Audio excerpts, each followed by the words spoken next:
Hello and welcome to this video. Today I'm going to guide you through a step-by-step tutorial on how to add a new Acuity appointment to MailerLite. It's easy to get started, and if you'd like to follow along, there's a link in the description below.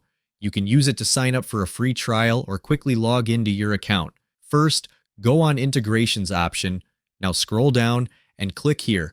Now go on to the Zapier, then click on Try It option, then click here, now click on Add Step option. Then search here Acuity. Simply click on Acuity, then return to the MailerLite setup.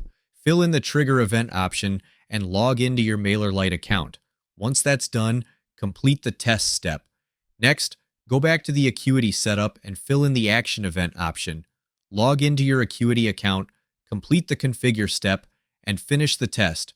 Finally, click Continue, then click Publish, and you're all set-ish, and you're done.